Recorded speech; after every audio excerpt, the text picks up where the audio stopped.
Hey guys, so I hope that you don't mind this background until we get everything kind of organized in terms of the baby's room and my new filming setup and everything. This is just going to have to do. Anyway, so I wanted to talk about planners. I know that this isn't going to be everyone's cup of tea, but I also know that there's a lot of people out there who are obsessed with planners.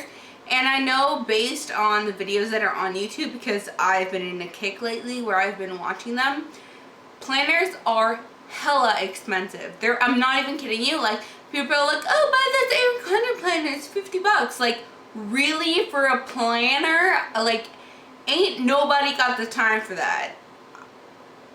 Like, that's insane to me. I would never, ever spend $50 on a planner. That literally blows my mind. Like, yeah, it's good to be organized, but that's completely insane. So I wanted to give you guys, or show you guys, an alternative, and then if you want me to go more in depth on how I actually made it, then I can definitely do that as well. Okay, so my planner is, this is what it looks like. It has my name on it, it has the year, and it has pages in it. I made this planner for $7.99. Like, I made it for $7.99.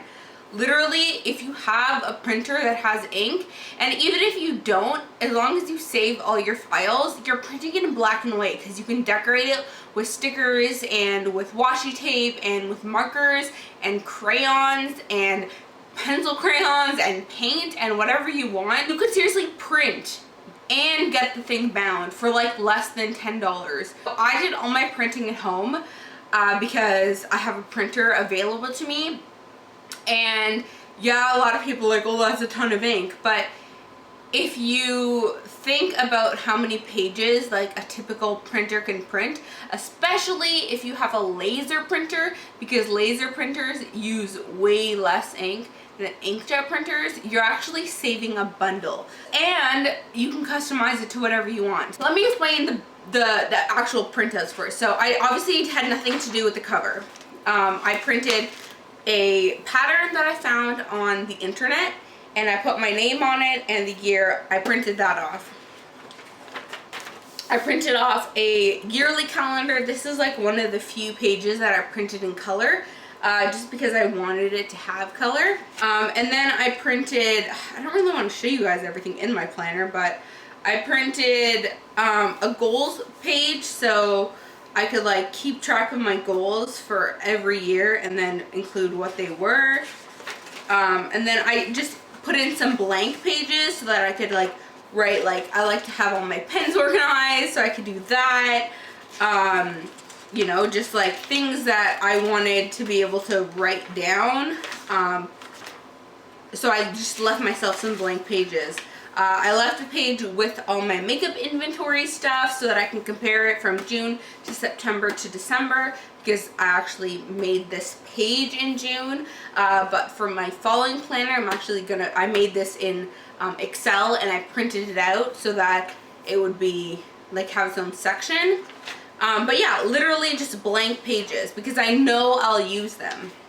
And then I also did the printed out a sheet with my savings plan, like what I was planning on doing.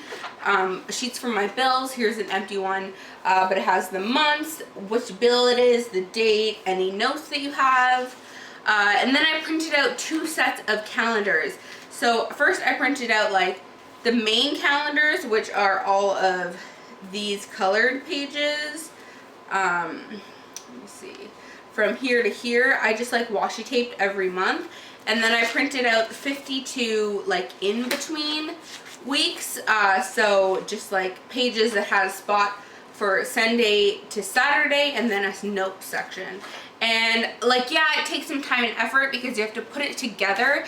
You have to take it to the place where you're getting it bound in the exact order you want it in, because they're literally just going to take the pages and bind them. So you have to kind of put that time into it. It probably only took me like 15 minutes to assemble the whole thing, which isn't all that long.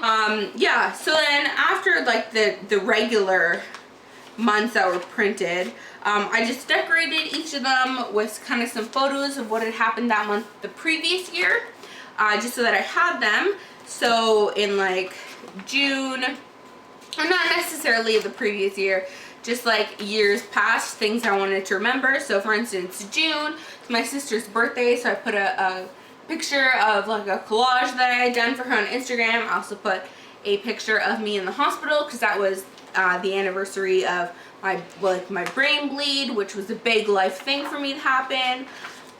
May didn't have a topic, so I just put a bunch of pictures of my cats with washi tape decorated. Honestly, you can do whatever you want. And of course, there's the blank months because we haven't gotten to those months yet, so I don't have anything in there for them yet. Oh, I just smacked myself in the face.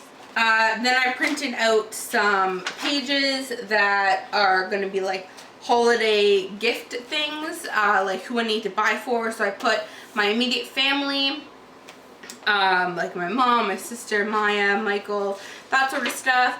And then on the second page I put cards, like a list of everyone that we need to send cards to. I put a piece of blank paper in between the sections, and then I kind of did something to them. So for this one, I put some Ziploc bags that I cut and kind of assembled. So I had a pouch here, and I have a pouch here that I keep things in. The next section, which I don't really want to show you all the details of, is my YouTube section. So I also printed out 12 months, so just the monthly layout, not the weekly layout. For all 12 of the months, and then I can keep track of all the videos that I'm posting, the earnings that I'm getting from each, from like month to month, all that sort of stuff. So I'll show you one that hasn't happened yet. Any videos I want to post. So this is October. I decorated it with some Halloween stickers, but as you can see, I haven't filled any of it out yet because we're not in October. When it comes to the beginning of the month, I usually fill out the videos that I want to post for that month. And then at the end of the month, in the note section, I put my estimated earnings for that month, all that sort of stuff. And then I have lists, so just places for lists of video ideas, because I'd like to have them all in one place, and having them all in my planner is a good way to do that.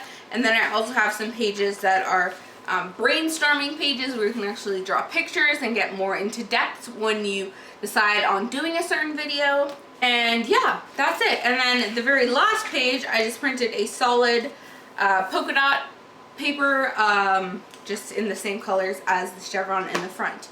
Then I took my stack of paper to Staples.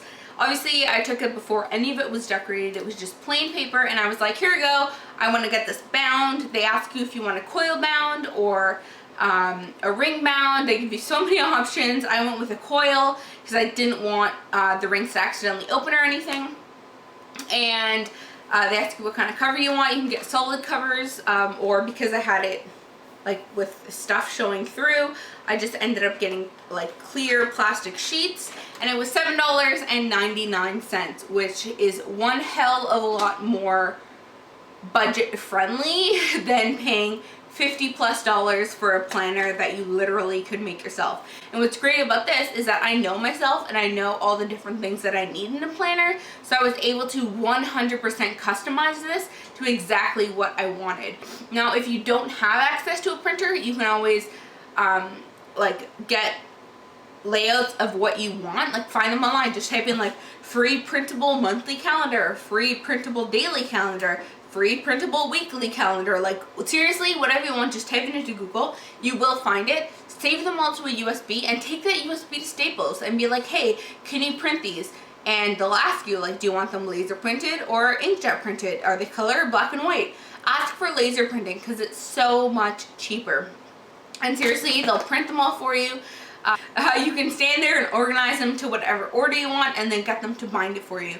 But it's seriously such a better deal. So I just wanted to give you guys that kind of like little tip, I guess.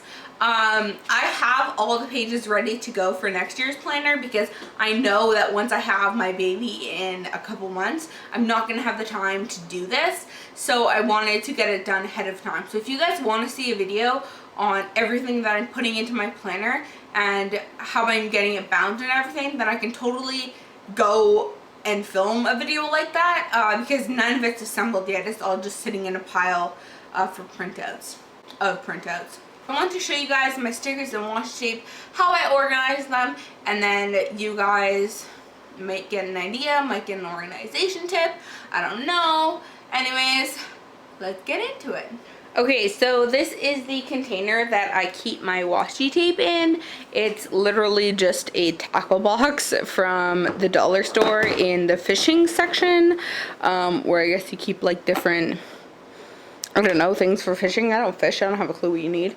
So I got it for $1.50. You open it up and inside I have all of my washi tape. So in the very front I have like really thin washies. These came in a set from eBay for like $4 or something, which I think is a pretty good deal. And then I have these ones over here, which I've never used, as you can tell by the little things on them. And then in here, I mean, these ones fall over because I don't have enough to fill the whole section yet. But these are all my patterned washi tapes just along here. In here are all of my Scotch brand washi tapes. So I've gotten all of these from Staples. They're definitely a lot more expensive. These are from the dollar store. These ones actually are like $3 to $4 a piece, which can get very pricey. In here I have my kind of lace detailed washies. In here I have anything that is glitter. And then in here I have other ones that I got from the dollar store. They came in sets, so it was like these 3 patterns together, these three, you know, whatever. And then over here, these ones actually aren't washi tape. I have a piece of an extra cut here, but they have this really cool scalloped edging, but it's actually just like tape on a paper backing. So you can actually just remove it and then it's adhesive on this side. That's just an extra piece, so I keep it in there. But that's seriously how I store all of my washi. It's really easy to access. It holds quite a few.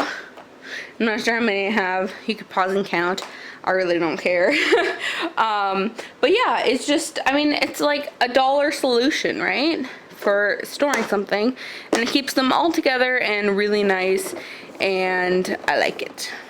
So this right here is my sticker bag. It's also another dollar store solution. This one was only $1, just this mesh bag from the dollar store.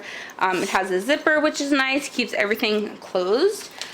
So in here I just have a bunch of different stickers that I put into these little baggies if they don't come in appropriate bags, or some that are just all the same size.